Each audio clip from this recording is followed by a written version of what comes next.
Notice that you can't turn your phone, okay? On. Live? I think we're live.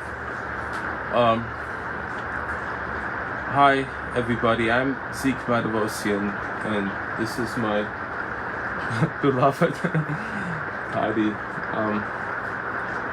So we've been in this situation for 1 year, and I'm feeling compelled right now to describe it to you. This is a scam based on, at the very core of it, it uses the tenant protection laws, which are even more strict with covert, okay? And so the police, at first I thought they're just not recognizing that it's a scammer abusing that law in order to perpetrate the scam. Then during the entire year, and more than like 50 police visits, and I have all these recordings from my Ring doorbell surveillance camera that just obviously show that this blatantly. At first, I thought they were just looking the other way, rather than tolerating it. Now it's obvious, and I can tell, like looking at what's been going on. The police have been and are actively. The police are carrying out the scam. The police are doing the scam. The police, the LAPD here, at least locally, the West Valley branch, are perpetrating this scam against us. And I don't say that lightly. I know it's hard to believe.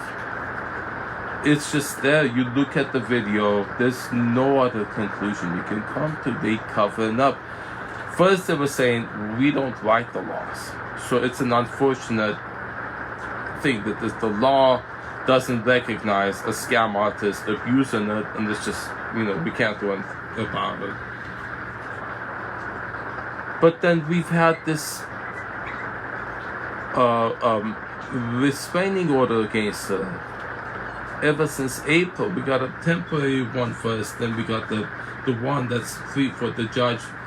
Heard my girlfriend's testimony that her boyfriend was threatening me, and she granted me, but she said we can't get more than 5 feet because of COVID, which is the basis of this. We have to tolerate her perpetrating this atrocity against us, and I don't say that lightly. And you find out what she's been doing to us, okay? And so this has been going on more than a year. She moved in October of 2020, which now is still with 2021 in a few days. We're on the 30th of December today, so tomorrow will be end of the year, right? This entire year she's been here, and then the police have come repeatedly. And then, like, stuff that she does, look, so it's based on all of the flaws in the law. She is expert and skilled at using every single loophole in the law in an arsenal of these weapons that are specifically engineered using the codes, the codes, the rental codes, and then using abuse code, like the laws that are there to protect victims of abuse. She's good at orchestrating to make it look like she's victim of abuse, right? She's the victim of she will turn anything around and make it look like she's the victim, report it like she's the victim, acting. And then so what they do is they separate her, they put her away when she's reported. When the police come and they want to hear her side, right, they separate the two. They listen to you, they listen to her, and they separate her. They say because they don't want her to be intimidated.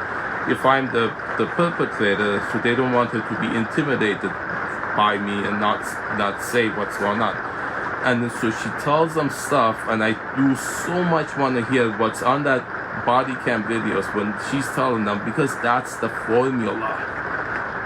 I was first thinking she tells them something that justifies them. They think that I'm doing so. She's telling them I'm abusing her in a certain way, that then they want to support her and protect her from me. But then if I'm doing something to her that's hurting her, and she's been saying that the whole year, why would she continue to choose to be here for 1 year? Right? And then her allegation at first was, she was saying that I'm forcing her to touch me, otherwise I would kick her out. That was what she was saying. But then you moved in January, and then she was grooming you, which was, I have the video, she on the doorbell camera, that she was talking to you outside very intimately, like squatting on, not squatting up, Indian style. Yeah, Indian style on the ground, below you, like kind of like, so to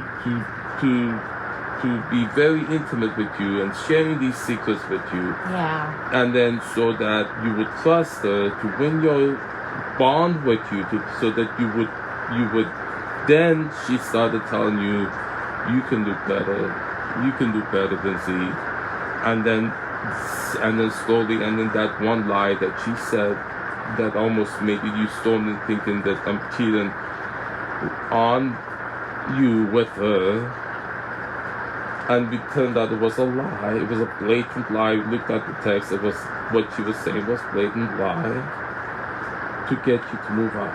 Why would she want you to move out of here when she's concerned about me making you have sex with her? Yeah, right. That's a common plot that these scammers use, right? And it only works if the victim is alone. Right? So that's what she would want you. So that the whole narrative that she needs a place, poor girl needs a place to stay, and then she's being made to do, right? That makes it go down to that alone. That's just one of many points that you can show. It's all scam. Every part of this is orchestrated part of a scam. And then so we go to the lawyers to get help. You know what they say? Oh, I know this. I'm so very familiar with this. You know what they say? You give me $2,000. That's the lowest one I've heard. And we will bribe her with that $2,000. I get my share, and then we'll work it out. She will move out. She won't trouble you anymore. And it's called keys for cash. The keys for cash. And it's so prevalent. My mom just went to a lawyer, and she was sold $10,000. And so it's a very lucrative business. You know it goes on. How many people in this country are suffering right now with someone staying with them, not because they need a place to stay, because it's part of a scam. This multi-million-dollar industry that the lawyers profit from, and that the criminals profit from. The criminals take over businesses, bars, clubs, local businesses, massage parlors, right? The vice hotspots. They take over using these laws, the law, and then and then one part of it is when you can sue anybody or threaten to sue anybody just by saying I fell and broke my leg, I hit my leg. When we served her to the restraining order, the next day she said I broke my leg. She's walking with a walker, something using that as a walker, pretend that she's hurting, and she does that repeatedly in specific situations in order to train us. If you do that, I'm going to come against you. That's one of them. And then the threats.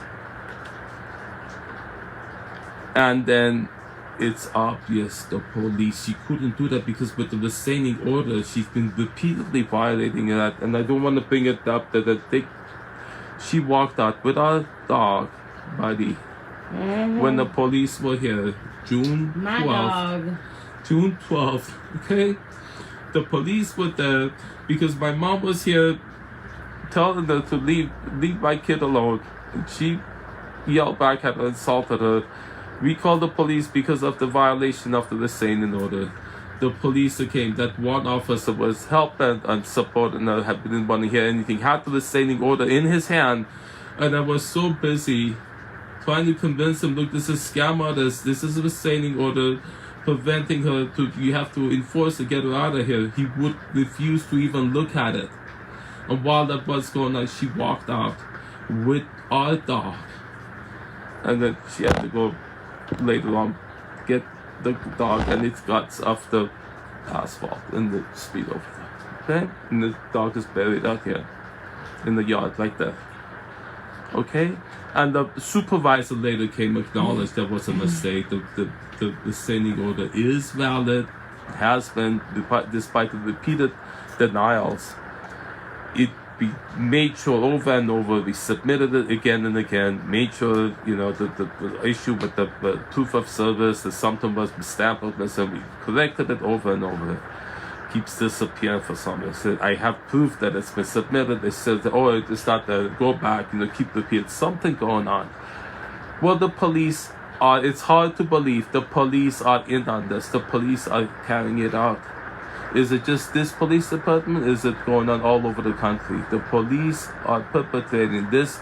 It is a common scam that the investigator told me. You know why she does it? He says because of works. And she's been doing it most of her life. And a whole bunch of people all over the country are doing the same thing. And how many people are there in America being held hostage with someone in their house using tenant protection law to stay there and carrying out gaslighting the victim, using these techniques that I've documented, all of them, so many of them, all of these loopholes in the law. And then they're able to do it because the police are in on it. The police are helping, supporting, encouraging her doing that. Are the police in bed with the criminals? That's what it looks like. Why else would they keep supporting her? Even with the restraining order, she does anything she wants and gets away with it. They support her. And you ask them about it, they're instantly covering up. They're blocking communication, which is always indication of wrongdoing. They're doing it. They wouldn't block it. They would be open to discussing what's going on. But they won't. We gotta go. We got a place to go. We got our lives to live. Despite this thing's been going on here. She's in that room right there. We gotta go. We gotta go.